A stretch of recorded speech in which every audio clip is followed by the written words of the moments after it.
Hi everyone, this is my guide to functional analysis. What is functional analysis?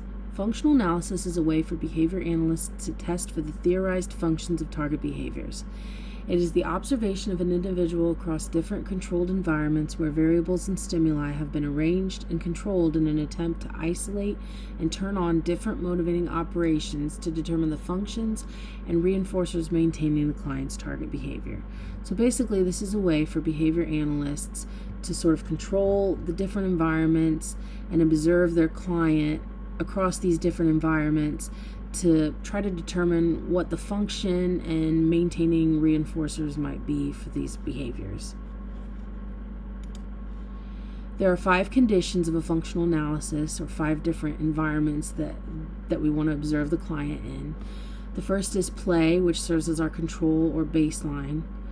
Then there is contingent attention, contingent escape, contingent tangible or access, and then alone. The play or control condition is where we're going to hopefully get our baseline.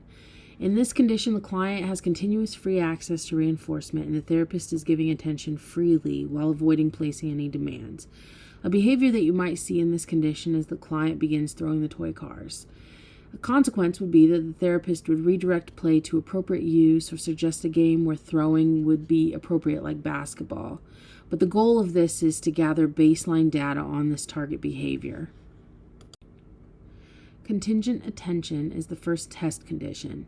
In this condition, the therapist's attention is withheld or diverted from the client, so the client isn't getting attention from the therapist. A behavior that you might see in this condition is that the client attempts to climb on the table. The consequence for this would be that the therapist would block the client, hopefully, before they started climbing on the table, and give a gentle reminder or reprimand saying, "Let's keep our feet on the floor. We don't want you to fall and get hurt. This isn't safe." A problem behavior observed during the attention condition suggests a possible attention function being maintained by positive social reinforcement for this behavior. In the contingent escape condition, the therapist is placing continuous demands, going through the prompt hierarchy as needed. A behavior that you might see in this condition is that the client flops to the floor and begins screaming and crying, so tantrum behavior. The consequence for this would be that the therapist would discontinue placing demands and remove any materials, so the client would escape. If problem behavior is observed during the escape condition, its likely function is escape maintained by negative reinforcement. During contingent access or tangible, the client will have access to a highly preferred reinforcer initially that is removed with maybe my turn or time's up. After the removal of this high-value reinforcer, the client will continue to have access to moderate or neutral preferred toys and adult attention. They just won't have access to that high reinforcer, maybe the iPad. A behavior example that you might see is the client screams and scratches at the therapist. The consequence would be that the highly preferred reinforcer, maybe the iPad, would be immediately returned to the client.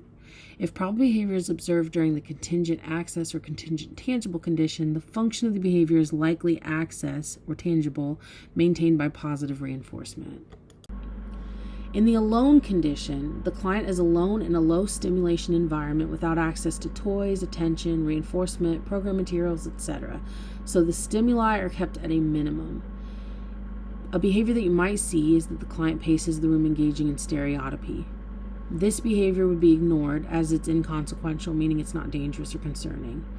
If a client engages in problem behavior or target behavior during the alone condition, the function of that behavior is likely or could be automatic or like self-stimulatory.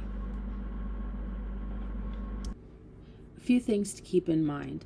Behaviors can be maintained by more than one function of behavior. You might see this in your functional analysis as elevated problem behavior across more than one condition.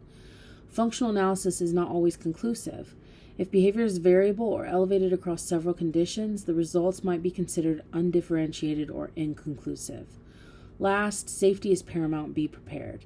While dangerous behaviors are considered and planned for prior to a functional analysis, we are manipulating conditions to trigger maladaptive and sometimes dangerous behaviors.